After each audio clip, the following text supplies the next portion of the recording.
আসসালামু আলাইকুম। তোমরা সবাই কেমন আছো? আজকে গত পর্বে আমরা করেছিলাম যে 11 নম্বর অঙ্ক এবং 12 নম্বর অঙ্ক। আজকে আমরা করব 13 নম্বর অঙ্ক সূচক এবং লগারিদমের। তোমরা যারা এখন যুক্ত হও নাই গ্রুপে যুক্ত হয়ে যাও এবং মাই স্কুলের সাথে থাকো। তো চলো এখানে দেখা যাক যে বাম পক্ষ কি আছে। বাম পক্ষ আছে যে x power a divided by x power b এবং 1 by ab into x power b divided by x power c whole to the power হচ্ছে 1 by bc x power c divided by x power a whole to the power হচ্ছে 1 by c equal কি আসবে? Equal আসবে হচ্ছে 1। সুতরাং আমাদেরকে কি করতে হবে? অঙ্কটা এমনভাবে সলভ করতে হবে যাতে করে 1টা আসে। তাহলে আমরা এখানে কি দিব? ভেঙে দিব। তাহলে x একই ভিত্তি আছে এবং একই ভিত্তি করব আমরা ভাগ আছে।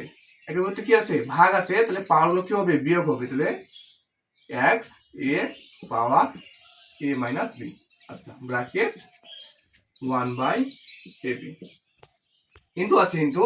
তাহলে এখানে কি x একই ভিত্তি এবং ভিত্তিগুলো কি আছে? ভাগ অবস্থায় আছে। তাহলে এই পাওয়ারগুলো হবে বিয়োগ। তাহলে x তাহলে b minus c 1 by bc যা আছে তাই ইনটু একই ভিত্তি আছে। তাহলে পাওয়ারগুলো হবে বিয়োগ 1 বাই c। এটা আবার আমরা নিব না, কারণ এটা আমরা প্রমাণ করতে হবে। তোমাদের মানে বোঝানোর সুবিধার্থে আমি এখানে লিখে দিচ্ছি। তাহলে x এই যে পাওয়ারটা, এই পাওয়ারটা উপরে গুণ হয়ে যাবে। তাহলে a minus b by ab into x b minus c by হচ্ছে bc into c minus a by হচ্ছে ca। আচ্ছা x কয়টা আছে? 3টা x। একাধিক x বা একই x গুণ অবস্থায় আছে, তার পাওয়ারগুলো কি হবে? যোগ হবে। x a minus b by ab, আচ্ছা কাটা গেল একটু, x a minus b by হচ্ছে ab যোগ b minus c divided by হচ্ছে bc যোগ c minus a divided by হচ্ছে ca। এই যে এটা এখন কি করতে হবে? লসাগু করতে হবে। লসাগু কিভাবে করব দেখো তো। এখানে a, এখানে a আছে, কটা নেবো? একটা a। এখানে b, এখানে b আছে, দুটা b এর মধ্যে একটা b নেব। এখানে c, এখানে c আছে, দুটা c এর মধ্যে একটা c নেব। এই যে লসাগু চলে আসলো। এখন এই লসাগু ভাগ এটা ভাগ এই নিচেরটা ভাগ নিচেরটা, ঠিক আছে? ভাগ দিয়ে যেটা উত্তর আসবে সেটা দিয়ে উপরে কি করব? গুণ করব।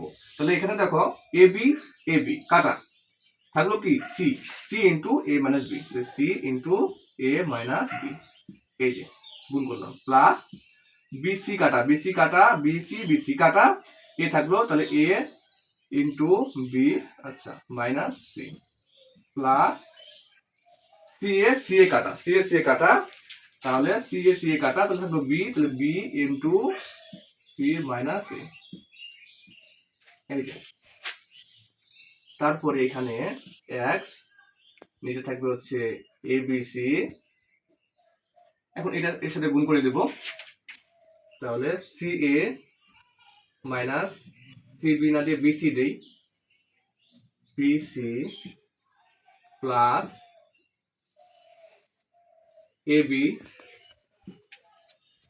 মাইনাস ac না ca দেই প্লাস bc মাইনাস ab গুণ করে দিলাম এগুলা, ঠিক আছে?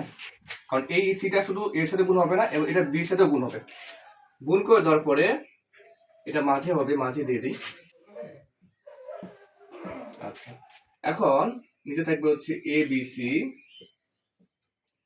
প্লাস সি এ মাইনাস সি এ কাটা মাইনাস বিসি প্লাস বিসি কাটা plus A B minus A B কাটা, তাহলে থাকলো কি? 0। তাহলে কোনো কিছু 0 ভাগ কোনো কিছু থাকলেই সেটা হবে 0, অতএব 0। অতএব x ইনটু, তাহলে উত্তর কত আসতেছে? 1। অতএব বাম পক্ষ ইকুয়াল ডান পক্ষ প্রমাণিত।